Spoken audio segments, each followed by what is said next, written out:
Friday morning இன்றைக்கி சத்து மாவு ஆர்டர் ஒன்று வந்ததுங்க. ஒரு மதர் ஆர்டர் பண்ணியிருந்தாங்க அவங்க குழந்தைக்கு. என்கிட்ட ஒரு கேள்வி கேட்டாங்க.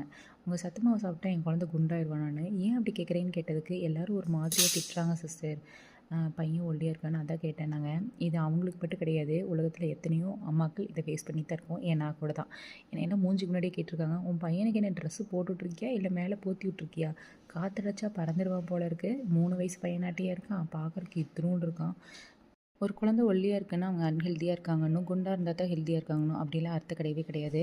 கொடுக்குற சாப்பாட்டில் நம்ம அதிகமான சத்து நிறைஞ்ச பொருள் கொடுக்குறோமா அப்படிங்கிறதான் முக்கியம். அவங்களுக்கெல்லாம் நம்ம சொல்லி புரிய வைக்க வேண்டிய அவசியம் நம்மளுக்கு கிடையவே கிடையாது. சொல்லி புரிய வைக்க தேவையும் இல்லை, அவங்களுக்காக தெரியணும். ஊறுவாய் அடைக்க முடியாது, அதனால நம்ம வேலையை நம்ம பார்க்க வேண்டியதான். சத்துமா ப்ரிப்ரேஷன் முடிஞ்சதுங்க, வேணுங்கிறவங்க ஆர்டர் பண்ணிக்கோங்க. அண்ட் மத்தியானத்துக்கு கருப்புளுந்து கஞ்சியும் வாழையில் பண்ணியிருந்தேன். அதோட full video recipe evening 5 o'clock upload பண்ணுறேன், செக் பண்ணி பாருங்கள். இன்னொரு vlogல பார்க்கலாம். பாய்.